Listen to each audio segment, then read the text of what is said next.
Time management was one of the secret ingredients that took my income from $50,000 a year to over $200,000. But how do you make those kinds of gains without sacrificing your health, relationships, or the other crucial elements of life?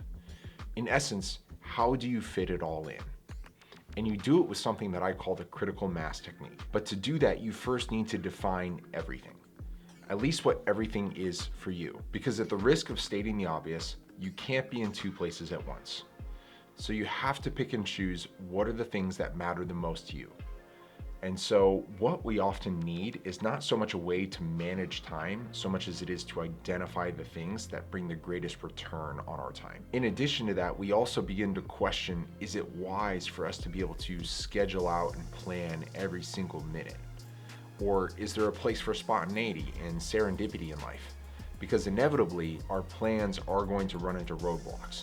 So how do we make the most of those and how do we adjust accordingly?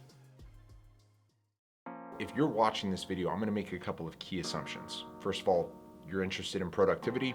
And second of all, you're probably trying to increase your income to over $100,000. And honestly, I think both of those things are pretty commendable. We have a very valuable skill set that we're trying to accomplish, and then we also have a milestone or a benchmark that we're trying to reach. It's kind of the measure of our effectiveness at kind of time management in general.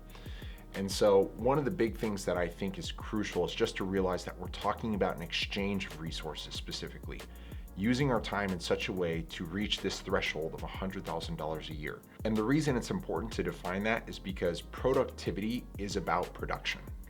And we're able to measure our production in a lot of ways, but one of those key ways, especially in society, is through money. But one of the reasons I believe that benchmark is so important is because that's right about where there's some really good wiggle room in your life financially to be able to reinvest and to really kind of create some separation in your life, to be able to truly upgrade and make pivotal changes in your life. Because from my experience, your opportunities to be able to increase your levels of income and productivity begin to really magnify and exponentially grow as you hit that $100,000 benchmark. And that's a bit of a hint towards what I mean by critical mass, is there's a certain level that we can each reach in every domain of our life that allows us to exponentially grow at a faster rate. So how do you leverage this critical mass technique so that way you're able to achieve that at a very rapid rate? So that way it's both easier to maintain, but also easier to expand. And one of the things that you'll realize is that as you reach these higher benchmarks, you will actually start to reach new levels, or what I like to call new gears of leverage, to where you're able to apply higher proportions of force and leverage in order to reach higher multipliers and returns for what you're able to do. And so as we level up, as we obtain higher levels of critical mass, we're able to open up new doors or new gears in our transmission of being able to force multiply our ability to achieve higher and better things. And time management is no different. As you scale up your income, you are able to leverage out some of that income to further amplify the time available to you. And so one of the things that I want to talk about during this video is what are the traps of using the gear too low or trying to use a gear too high before you've reached critical mass for that segment. And in addition, what are some of those first key productivity skills that you need to be mastering at gears 1, 2, and 3 so that way you can quickly scale up to that $100,000 time benchmark. And in my opinion, that first benchmark is anything under $40,000 a year. The second level is between that $41,000 to $75,000 benchmark area. And then from there, what I would say is anywhere between $80,000 to $125,000 is gear 3. And one of the key lessons is that at each stage of these gears, we have to implement different strategies that get us to the next gear. And I'm gonna say a rule that kind of should just be applied. What got you where you are will not get you to where you want to be. Just a fact of life. And so if you're looking to shift gears from one gear into the third gear, you need to be prepared to quickly shift both your time management strategies, your income strategies, and your investment strategies from gear 1 to gear 2 to gear 3. Sometimes you can skip gears. I've known several people that have done that, and they are prepared to be able to make that shift because they have prior education or prior skill sets, or they've made prior investments that allow them to quickly shift from one gear to the next. But it's very difficult to go from gear 1 to say gear 5. Those kinds of bigger jumps can still happen, but they're typically a little bit more rare and they require more investment. And it's very difficult to make gear 5 investments from a position of gear 1. And so what I found to be the most common, just in my own observations in life, is that most of the time people progress from gear 1 to gear 2 to gear 3 to gear 4 and to gear 5. And there are examples of people who have made those shifts very rapidly. Obviously, you have people like Rockefeller and Steve Jobs who were able to quickly amplify the skill sets and the investments that they had made in their lives to be able to create systems of leverage, and then that amplified their ability to create a higher level of income and therefore a higher level of productivity, and they were able to scale out both their income and their time management. But I don't want to really address that. The point of today's message is really for those first 3 gears, getting you into that $100,000 territory, so that way you can then continue to scale on to gears 4, 5, and 6. And so something I just want to touch on very quickly, because I think it's been hammered to death, is something called Pareto's Principle, or the 80-20 rule. And all I really want to say on this is that not every investment creates an equal return. Not every activity creates an equal level of productivity. And so we need to prioritize the activities and the elements that are going to bring us the highest level of return. And so I want to talk really quickly about what are those key domains and those key areas that we want to be continually investing in, so that way we can get the highest return on both our time and our income. So the first one, very quickly, that I want to talk about is your mind, your ownership.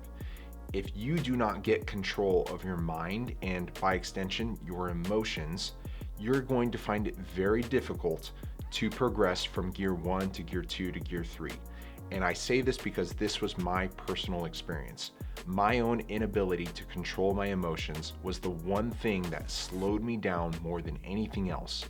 My tendency to overreact to situations caused me to see things as worse than they really were, and to also not be able to process pain in an efficient way that allowed me to overcome obstacles quickly enough to be able to move on to the next gear. And so I cannot state just how important it is for you to gain control of both your mindset, your emotions, and really build from that first core foundational principle. Because if that foundation is missing, you're going to have a very difficult time building any kind of structure and being able to progress in a systematic and consistent way. The other key thing that I'm going to mention here is your health.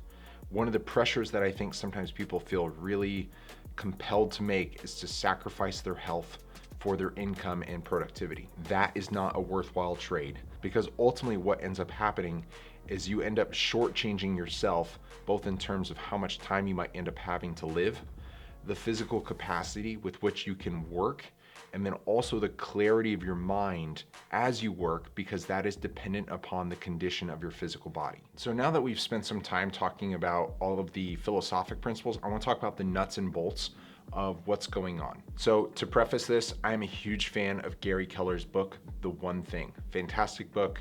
Honestly, go read it. Gary's point in this book is that there are outsized returns from focusing on singular things. And Gary has a system and a framework for identifying what are those things, and then how to concentrate and time block in such a way that it allows us to be able to move forward and actually progress on our systems for growth. So that way we are systematically growing in the right direction. And for me, one of the things that I found helpful is I've created a journal template that allows me to be able to systematically target and readdress this and kind of work backwards from a goal. And so basically what I've done is I've set a large, deep, high futuristic goal in the future that allows me to earn $10 million in revenue through my business. That goal is 5 years away. And so, but these are all just benchmarks. And then so you kind of work backwards from those higher levels. And so one of the key lessons that I learned in the year that took me from $50,000 to $100,000, really over $200,000, is that you really have to identify what are those key benchmarks and work backwards from those. And so identifying how far out do you want to be in 5 years, in 3 years, in 1 year, and just kind of identifying what are the key things that are what's the one thing that by so doing it, everything else becomes easier or unnecessary. Then what I do with this particular format is I then come over to my weekly plan and I actually start to dial this in. And so what I use Google Calendar for a couple of reasons. It has this really great template system that I found super helpful.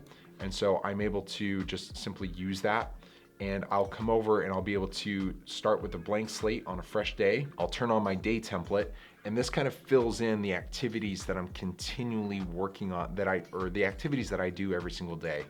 And so I have, of course, my work in here, my gym time in here, just kind of like when I'm going to sleep and when I'm eating, just like all the basic fundamentals. And then that pay the bills and that kind of keep me harmonized and maintain the other areas of my life that basically allow me and afford me the opportunity to continue to progress. So that's something that I do. And then I also make sure that there's some blank spaces in here so that way I can add on certain elements. And so you can see here, the real big time when I'm super focused on YouTube is really early in the morning when I have some time to do some reconnaissance and research on my channel and see what's going on in the industry, and I can create ideas and create content during these time periods. And then of course, Saturday and Sunday. Evenings are typically blocked up with either personal time, CrossFit time, gym time, just things that keep me and sane. So that way I can still have fun and still enjoy my life without getting all bent out of shape. Now, when I first made this adjustment from $50,000 to $100,000, I did not use Google Calendar. I actually did everything manually. This is this version. I took a photo. I'll put that up on the screen here. But you can see, kind of get an idea of what that actually looked like. Really, at that time period, everything was centered around sales because that was the ultimate way for productivity for me at that time period. Whereas now with my current vision, I'm much more focused on establishing a business, and specifically an education-based business. And so for each of us, one of the things that we have to do is identify where we're at, take stock, and just really know where we're currently sitting, and then make the appropriate investments that will get us to that next gear, that next threshold.